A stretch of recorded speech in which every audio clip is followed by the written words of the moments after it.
남편이 자취를 감춘 날로부터 나흘이 지났다. 시어머니는 당장 오겠다고 했다. 자식에게 변고가 있다는 말을 듣고 뛰어가지 않을 부모가 어딨니? 그야 그렇지만 어머니, 잠깐만 진정하세요. 우리 집에 오신다고 일이 해결되는 것도 아니고 혹시 애 아빠가 어머니 보려고 이쪽으로 찾아올지도 모르잖아요. 아무 말 마라. 나는 이미 가기로 마음을 정했어. 그게 아니면 넌 내가 가는 게 싫다는 거니? 정말로 일이 커져버렸다 라고 사치코는 생각했다. 이 혼란스러운 상황에서 엉겹결에 함께 살게 될 줄은 몰랐다. 게다가 당신 아들이 행방불명된 집에서 둘이 살게 될 줄은. 오늘 들려드릴 작품은 이와사카 게이코의 단편소설 비, 때때로 비입니다. 이 작품은 2000년 제26회 가와바타 야스나리 문학상을 수상했습니다. 이제 작품 속으로 들어가 보겠습니다. 편안하고 행복한 시간 되십시오.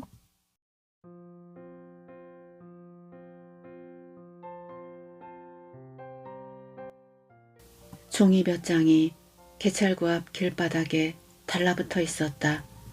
빗금을 그리며 내리치는 가느다란 비가 우산을 펴려고 멈칫거리는 사람들의 아랫도리를 쏴 적시고 금세 방향을 바꾸어 이번에는 역과 맞닿은 커피숍 유리문을 한 차례 쓸고 지나간다.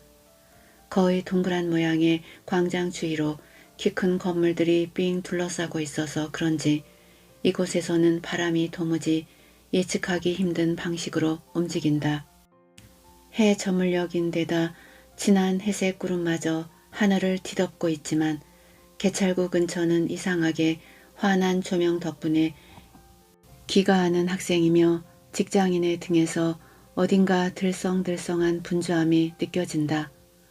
우산을 비스듬히 비껴쓰고 사치코는 광장으로 발을 옮겼다. 광장을 끼고 역과 마주한 슈퍼에서 모자란 것 몇 가지를 사가지고 들어갈 생각이었다.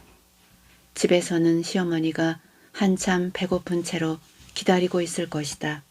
이제 슬슬 시어머니와 둘이 함께 사는데도 익숙해졌고 오늘 저녁에는 그녀를 위해 채소와 조개를 초된장에 부쳐 먹어볼까 하고 생각했다. 길에 달라붙은 종이에 자칫 미끄러질 것 같아 사치코는 발치에 정신을 빼앗겼다.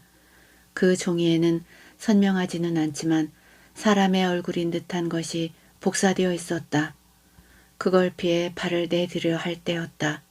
막 목욕을 마치고 나온 것 같은 눅눅한 채취를 풍기며 어떤 남자가 쓱 그녀에게 몸을 붙이고 한 장의 종이를 내밀었다. 빈손이 없어 그냥 고개만 저 필요 없다는 뜻을 전하자 남자는 우산 밖으로 나온 어깨를 움츠리며 다른 통행인을 둘레둘레 찾고 있었다. 후줄근한 상의 주머니에 종이 다발이 꽂혀 있었지만 오늘 날씨는 전단지를 나눠주기에는 아무래도 적당하다고 하기 어려웠다. 몸의 움직임은 노인네 같은데 멀어지는 참에 언뜻 본 덥수룩한 수염의 옆 얼굴에는 뜻밖에도 그녀의 남편과 동갑쯤이거나 조금 더 젊어 보이는 비릿함이 있었다. 슈퍼 입구에서 우산을 접었을 때 왠지 마음에 걸려 사치코는 역 앞의 혼잡 속에서 남자의 모습을 찾아봤지만 개찰구에서 다시금 꾸역꾸역 몰려 나오는 사람들 때문에 찾을 수 없었다. 그날 또 점심때부터 날씨가 어쩐지 수상쩍었다. 오후에 한바탕 쏟아지고 이윽고 멎는가 싶더니 사치코가 저녁을 차릴 때쯤 다시 거센 빗소리가 들려오는 시기였다. 항상 하던 대로 사치코는 9시까지 남편 마사오의 귀가를 기다렸다. 9시에서 5분만 지나면 된장국 데우고 밥 떠다가 텔레비전을 상대로 혼자 저녁 식사를 시작한다.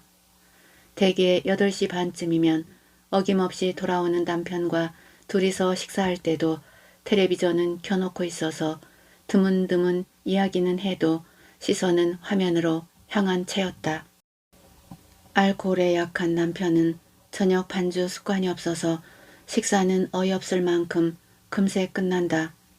찻잔과 석간신문을 들고 냉큼 소파로 옮겨가는 남편의 뒷모습을 보며 사치코는 항상 식탁에 팔을 개고 꾸물꾸물 오래도록 앉아있곤 했다.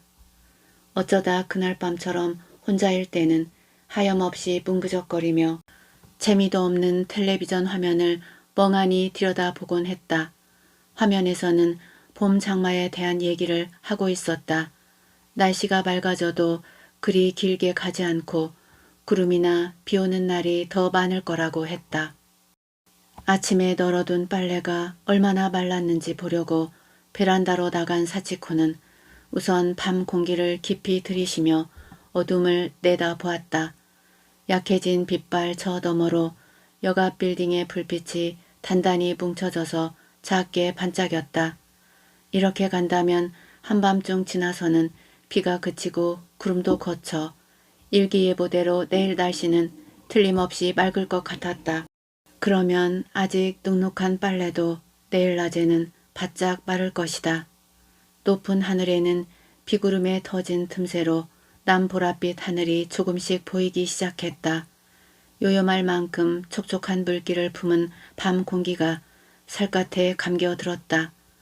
콧방울을 벌렁거리며 그 내신 숨 같은 공기를 맡으려다가 그녀는 퍼뜩 등을 떠밀린 듯이 어라, 지금이 몇 시야? 하고 생각했다. 남편의 귀가가 너무 늦었다. 아침에 남편이 뭔가 얘기를 하고 갔었나. 사치코는 15시간 전에 그때로 마음을 집중했다. 딱히 기억에 남은 건 없었다. 부재중 전화도 집에 들어온 뒤로 곧바로 체크했으니까 급한 연락이 들어와 있는 것도 아니다. 그렇다면 회사 사람들하고 오래간만에 어딘가 들렀다 오는 건가. 남편은 누구하고 술 마시러 다니는 일이 거의 없어서 저녁마다 3, 40분의 차이를 두고 귀가 시간이 되게 일정했다. 사람들과 어울리는 게 싫지는 않은데 술자리에서 우롱차나 주스로는 취하지도 않고 취하지 않은 채 박자만 맞춰주는 짓도 못하겠단다.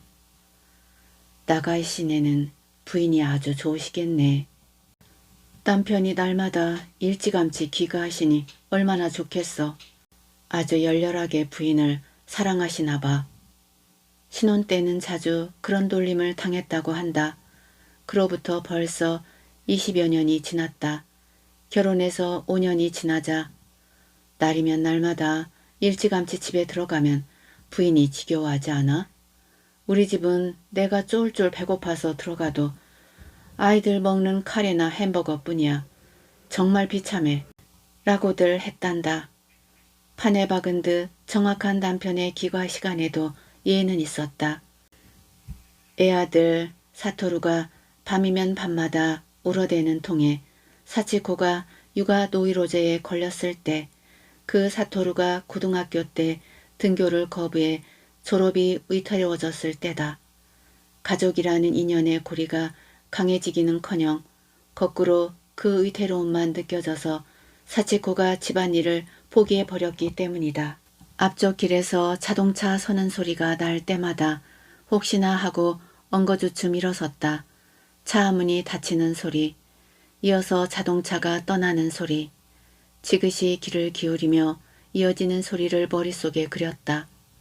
엘리베이터를 타고 4층의 집까지 구두소리가 다가오고 인터폰을 누른다. 몇 번인가 그 짓을 되풀이했더니 귓속이 아파왔다. 전차 막차 시각은 진지게 지나갔다.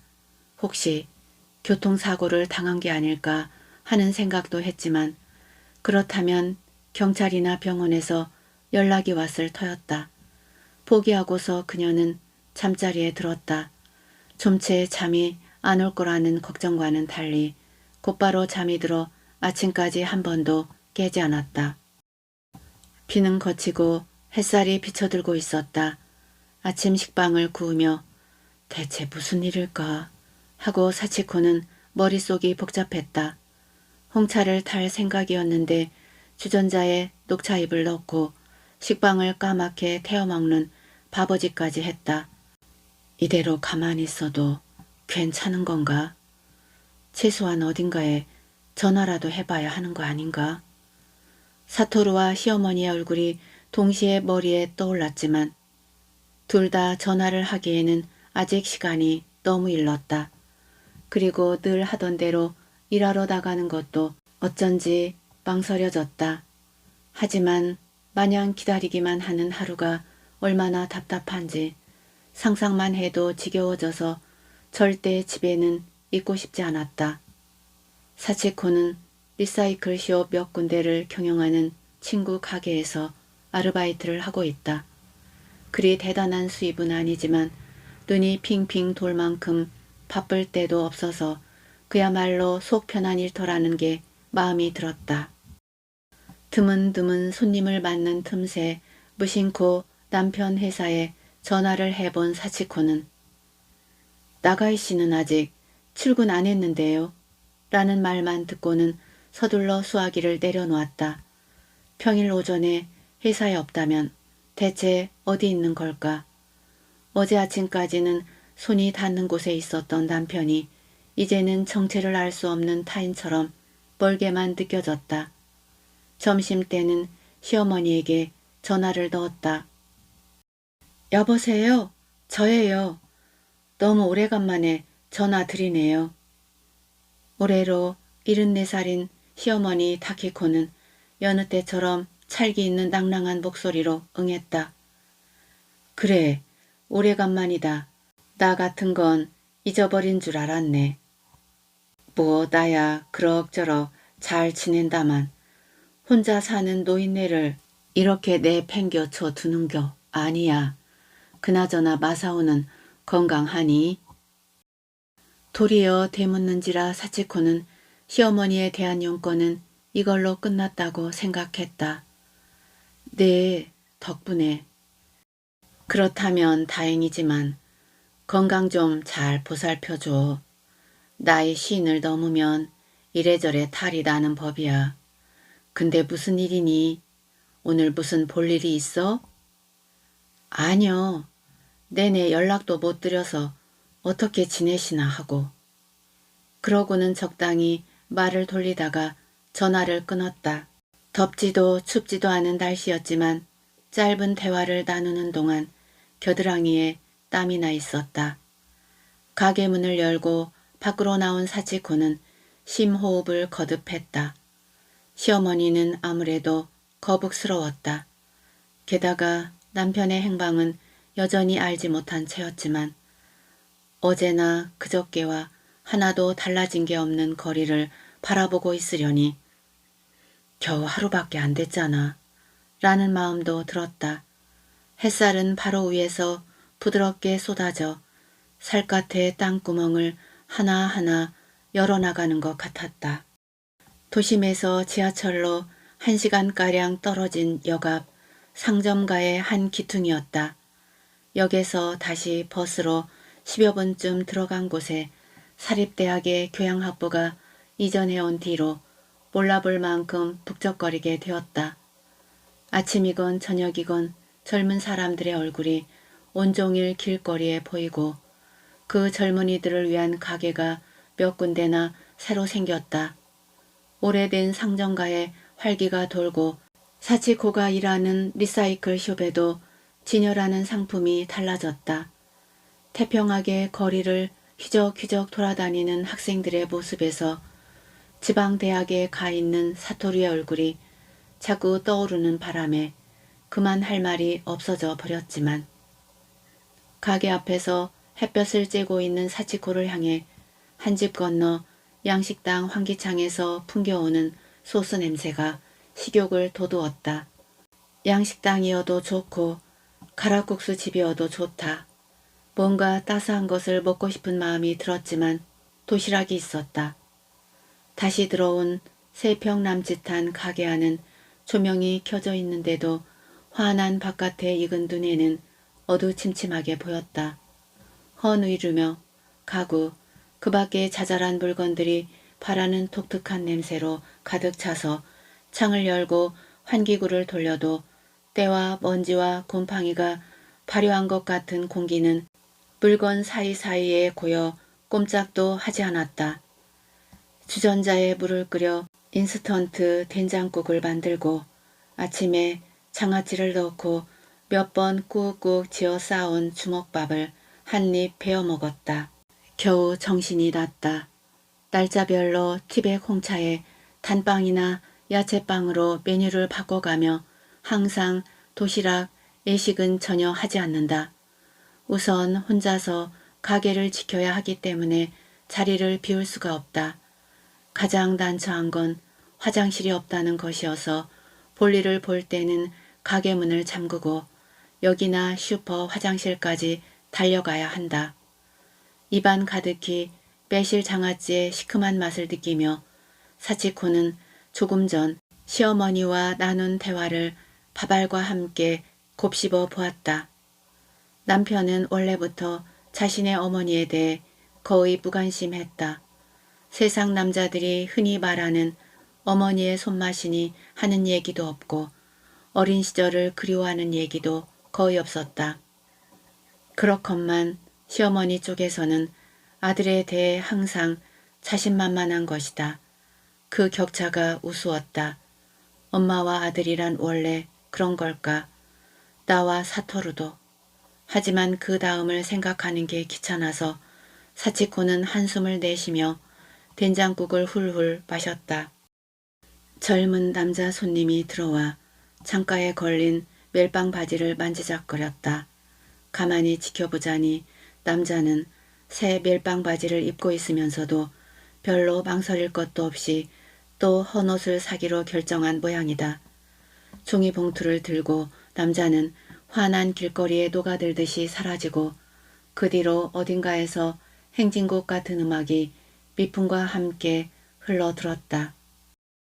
한참을 머뭇거린 끝에 저녁나절에야 사치코는 회사에 전화를 걸어 남편의 동료 중에서 비교적 사이가 좋아 집에도 몇 번 놀라온 적이 있는 가와무라 씨를 바꿔달라고 했다.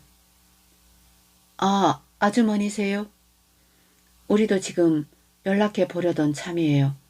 실은 그 친구가 어제 점심시간에 밥 먹으러 나가서는 회사에 돌아오지 않았어요. 책상도 일하던 그대로 펼쳐놓고 가방도 두고 갔는데 말이에요. 오늘 또 결국 아무 소식이 없었습니다. 대체 어떻게 된 건지 다들 어리둥절하고 있는 참이에요. 그 친구 무슨 일 있었습니까? 단숨에 줄줄 얘기하는 바람에 사치코는 미처 입이 떨어지지 않았다. 무슨 일이 있었느냐고 묻고 싶은 건 이쪽이다. 저 어제 집에 오지 않았어요. 그래서 걱정이 돼서 전화한 건데. 그럼 어제 점심시간에 나간 뒤로 아무 말 없이 사라졌다는 건가요? 아, 그럼 아주머니도 모르시는군요. 무슨 짐작 가는 일 같은 건? 아무것도 없어요. 어제 아침에 나갈 때도 평소와 똑같았어요. 어딘가 몸이 안 좋았다든가. 글쎄요. 딱히 어디가 안 좋았던 것 같진 않은데 정기검진에서 중성지방이 좀 많다고 한 정도예요. 혈압도 낮은 편이고 밥도 다른 때처럼 잘 먹었어요. 이상하네. 회사에서도 눈에 띌 만큼 달라진 기색은 없었는데 가끔 혼자 틀어박혀서 대답도 하지 않는 일은 좀 있었죠. 요즘 워낙 불경기니까요. 우리 회사도 공고 사직이 있고 해서. 어머, 정리해고 대상자였어요? 글쎄, 나한테 그런 얘기를 한 적은 없어요. 하지만 그런 거라고 해도 갑자기 사라지는 건 이상하죠? 그보다 어디서 사고나 사건에 휘말렸을 가능성이 있는 건 아닌가요? 놀라시게 해서 죄송하지만 경찰 같은 데서 연락이 올지도 모르겠네요. 사치코는 내심 깜짝 놀랐지만 가와무라의 말도 맞는 말이었다. 회사 쪽에는 잘못하면 무단 결근이 되기 때문에 가와무라가 제안한 대로 아픈 것으로 해달라고 부탁하고 남편의 가방은 같은 지하철을 타는 그를 중간에서 만나 받아오기로 했다. 책상 위도 서류 펴놓고 일하던 그대로고 가방도 두고 갔다. 그렇다면 남편은 적어도 점심 식사하러 나갈 때까지는 회사에 다시 들어올 생각이었다는 얘기다. 그런데 본인도 예기치 못한 어떤 일이 일어나는 바람에 그 계획이 변경되었다. 그게 대체 어떤 일이었을까? 사치코는 머리를 움켜쥐고 자체 사방으로 흩어지려고 하는 생각을 한 곳에 집중하려고 애를 썼다. 구두 소리가 마룻바닥을 울렸다. 커플 손님이 들어와 각자 마음 내키는 대로 의류며 작은 액세서리를 물색하고 있었다. 여자 쪽이 약간 옛날 티가 나는 책상을 요모조모 뜯어보기 시작하자 남자도 곁에 다가가 가격표를 가리키며 작은 소리로 쏙닥거렸다.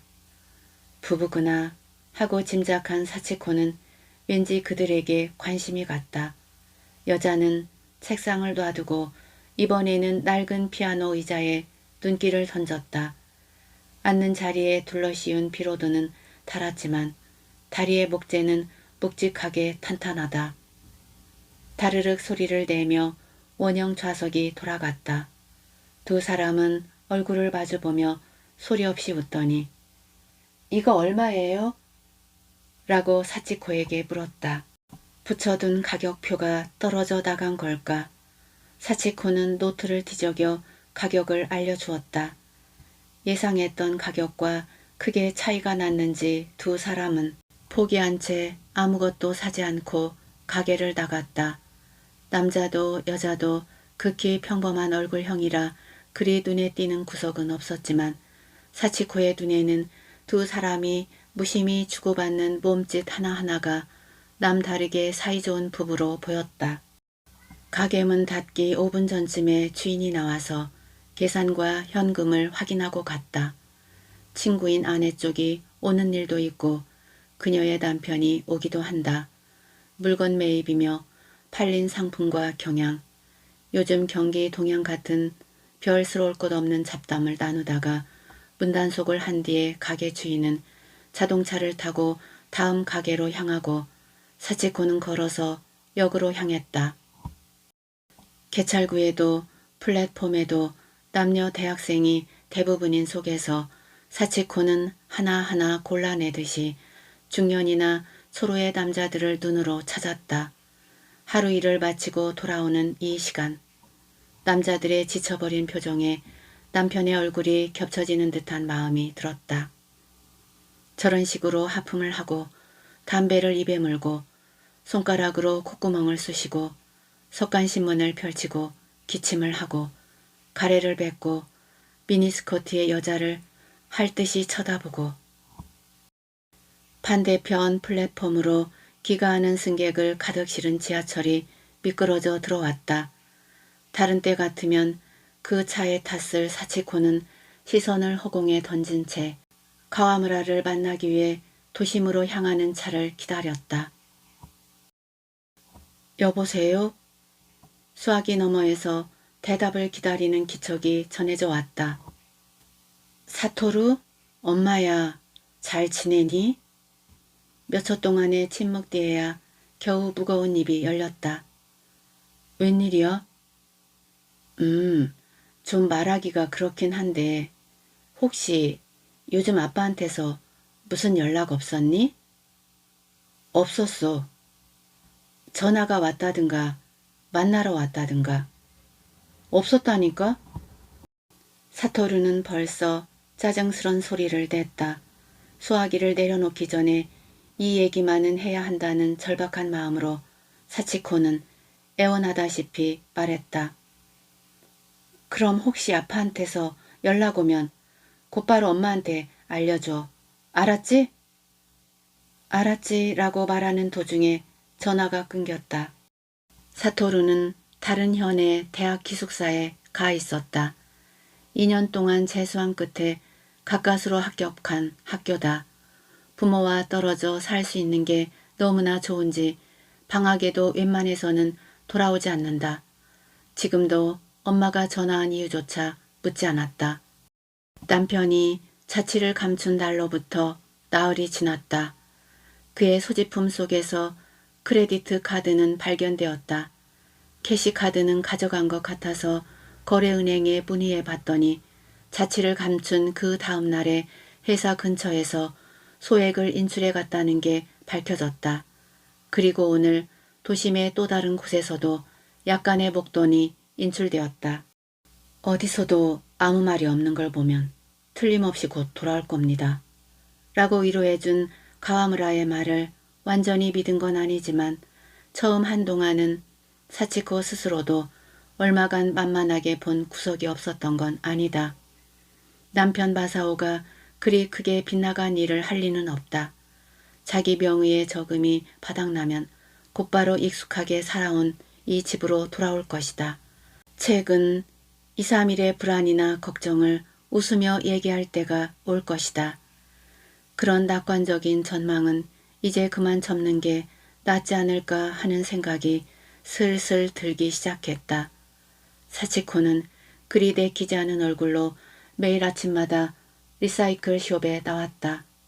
문제는 경찰에 실종 신고를 하느냐 마느냐 하는 것이었다. 시어머니에게 다시 전화를 했다.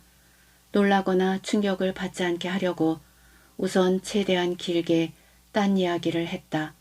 하지만 본론에 들어가자마자 시어머니는 갑자기 입을 꾹 다물더니 아무리 말을 건네도 대답이 없었다. 어머니, 괜찮으세요? 제가 지금 바로 그쪽으로 갈 테니 잠깐만 기다리세요. 당황한 사치코는 버스 정류장까지 밤길을 달렸다. 직접 만나서 말했어야 한다고 후회했다. 6년 전에 시아버지가 세상을 떠난 뒤 시어머니는 그때까지 근근히 꾸려오던 화장품 가게를 걷어치우고 낡고 작은 집에서 혼자 살고 있었다. 그래서 통유리 출입문 안은 예전에 상품을 진열했던 케이스가 한쪽 구석에 밀려난 채 텅 빈 콘크리트 밴 바닥이 드러나 있었다.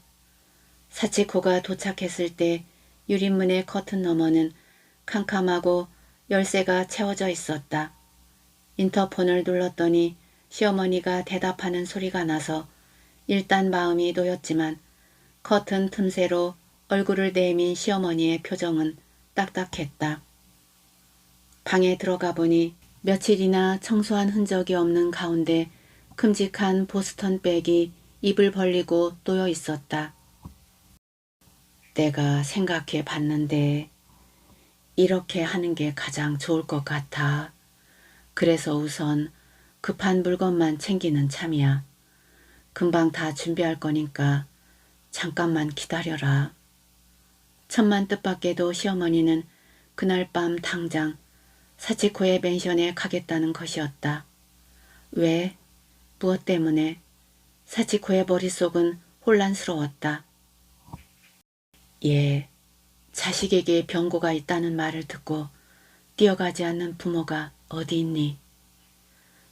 그야 그렇지만 어머니 잠깐만 진정하세요.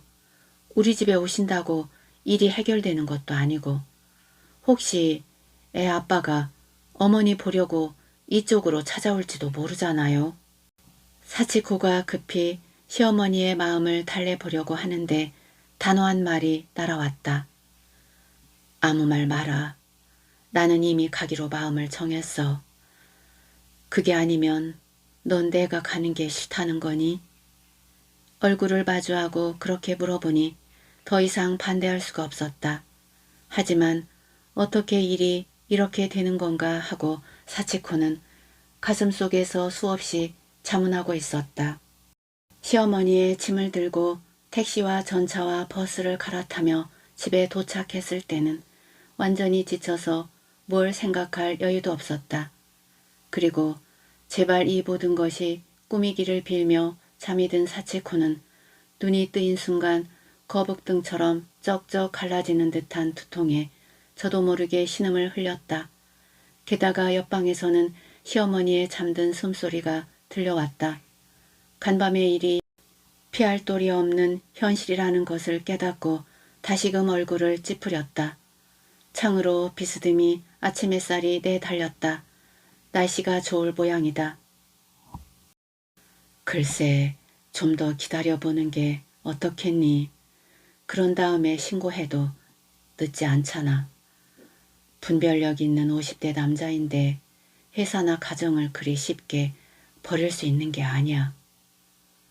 하지만 무슨 사고나 사건에 휘말렸을 가능성도 있는데 그렇다면 빨리 신고하는 게 좋잖아요. 얘가 별소리를 다 하는구나. 불길한 소리는 하지도 마.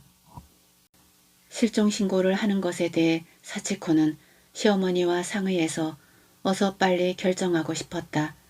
하지만 처음에는 기겁을 하며 허둥지둥 아들네 집으로 달려오셨던 시어머니가 이제는 그 얘기만 나오면 금세 걔가 무슨 어린애도 아니고 라는 느긋한 말만 거듭했다.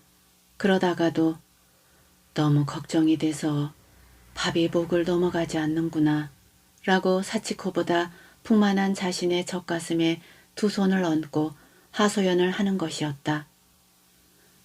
그럼 조금만 더 기다려 볼까요? 그릇을 싱크대로 옮기고 컵에 수돗물을 받아 진통제에 두 알을 삼킨 사치코는 반걸음 양보해서 그렇게 대답했다. 저는 9시 전에 일하러 나가야 하는데 어머니는 어떻게 하실래요? 예, 어떻게 하고 말 것도 없어. 여기서 마사오하고 내가 돌아오기를 기다릴란다. 그럼 그쪽 집은? 아, 참 그렇지. 우선 옆집에 이사한다고 인사라도 해둬야겠네. 그래, 너랑 함께 나가서 일단 집에 가봐야겠다. 필요한 것도 있고 이번에는 짐을 제대로 챙겨올 테니까 저녁 때 한 번 더 나 좀 데리러 와라. 정말로 일이 커져버렸다 라고 사치코는 생각했다. 언젠가 시어머니가 좀 더 나이가 든 뒤에는 함께 살아야 할 거라고 막연히 생각했지만 이런 혼란스러운 상황에서 엉겹결에 함께 살게 될 줄은 몰랐다. 게다가 당신 아들이 행방불명된 집에서 둘이 살게 될 줄은. 상품으로 벽에 걸어놓은 뻐꾸기 시계와 자신의 손목 시계를 번갈아 바라보며 사치코는 아까부터 한숨만 내쉬었다. 물건값만 꼬치꼬치 캐묻고 실컷 구경만 하고 가는 손님이 이어지면서 아침부터 하나도 팔린 게 없었지만 물론 그런 일이 그녀의 마음을 무겁게 한 건 아니다. 어제 남편의 회사 동료인 가와무라와 통화했을 때 의사의 진단서도 없이 계속해서 아프다고 둘러대기는 어렵다는 말을 들었다. 이거 참, 그러잖아도 요즘 인원을 줄이려고 하는 분위기라서 정말 힘드네요. 라는 말도 했다. 이래저래 손을 써서 결근을 연장한다고 해도 남편이 돌아올지 말지 그것도 전혀 알 수가 없다. 어떻든 회사를 버린 건 남편 쪽인 것이다. 점심 직전의 시간을 노려 오늘 또 사치코는 가와무라에게 전화를 했다. 그러자 배가 고파서만은 아닌 듯한 부르퉁한 목소리가 전화기 너머에서 들려왔다. 또 전화하셨네. 나도 좀 바쁜데. 사치코는 나오려던 말이 턱 막혀서 중언부언했다. 그래도 부부 사이지 않습니까? 그 친구에 대해 가장 잘 아는 분은 아주머니지 않습니까? 나야 그저 형식적으로 회사 동료일 뿐이고 게다가 그 친구 개인적인 일은 거의 얘기한 적이 없어요. 미안하다고 말하고 사치코는 서둘러 전화를 끊었다. 아, 그런 건가? 그렇구나. 라고 뒤늦게 깨달으며 어리석은 자신이 부끄러워졌다. 남편뿐만 아니라 자기 자신까지 잃어버렸다는 마음이 들었다. 부부 사이지 않습니까? 라고 하던 카와무라의 목소리가 사치코의 귀에 달라붙어 떨어지지 않았다. 하지만 그 남편이 아내를 버리고 어딘가로 행방을 감춰버린 것도 사실이었다. 시아버지가 돌아가시고 아마 한 달쯤 지난 때였을 것이다. 결혼하기 조금 전이었는데 당신이 아버지하고 내가 꼭 닮았다고 했었지. 나는 그런 식으로는 한 번도 생각해 본 적이 없는데 요즘은 무슨 일에나 정말 닮았다 하는 생각이 들어. 그저 착실하게 일만 하면서도 아버지는 항상 당신이 하는 일에 자신감이 없는 얼굴이었어. 회사에 다닐 때도 그렇고 화장품 가게를 시작했을 때도 그래. 그 화장품 가게도 어머니가 먼저 하자고 해서 아버지를 따분한 셀러리맨 생활에서 빼내준 셈이지. 하지만 그런 장사는 사회적인 흐름을 잘 타지 않으면 금세 뒤처져. 무뚝뚝한 아버지가 가게를 지키는 날에는 나이든 할머니도 안 들어오는데 뭐.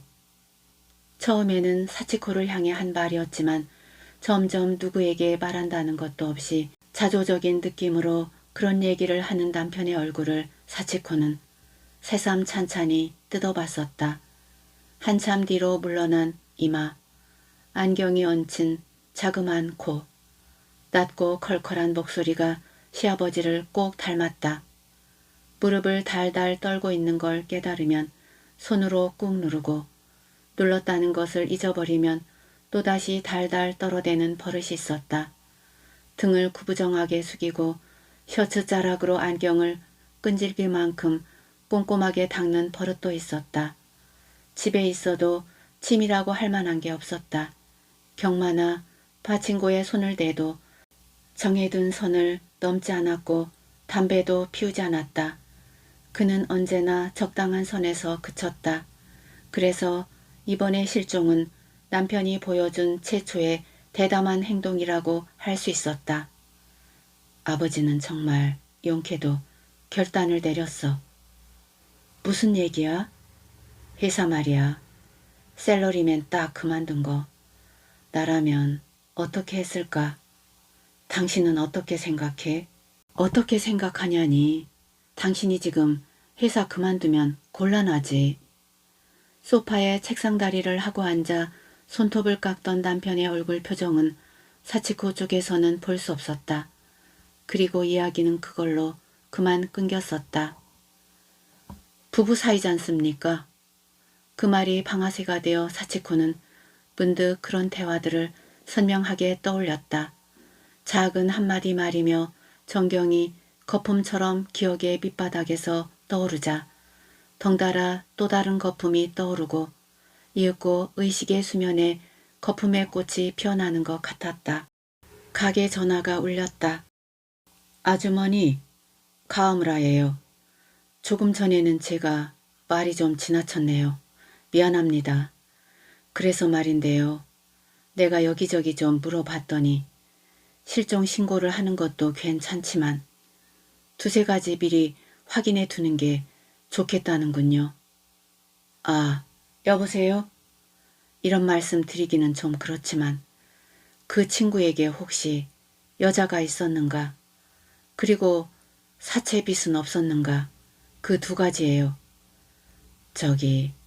지금 몹시 힘드시겠지만 그래도 기운 내세요. 자, 그럼 이만. 카와무라는 거의 대답할 틈도 없을 만큼 일방적으로 말을 마쳤다. 여자, 사채빚, 신문이나 텔레비전을 떠들썩하게 하는 그런 말이 번쩍번쩍 빛을 내며 사치코의 내리를 뛰어다니는 한편으로 명치언저리에 맹렬한 의통의 징조가 느껴졌다. 돌아가는 길에 시어머니 집에 들렀다. 중간에 약국에서 위장약을 사서 그 자리에서 먹고는 진땀을 흘리며 지하철을 갈아타고 갔다. 목을 빼고 기다리던 시어머니는 사치코에게 잠시 쉴 틈도 주지 않고 종이봉투 2개를 들이밀더니 자신은 보퉁이와 가방을 들고 꼼꼼하게 한 바퀴 돌며 문단속을 하고는 그대로 걸음을 옮겼다. 맨션에 도착한 사치코는 짐을 내려놓자마자 주저앉아 버렸다.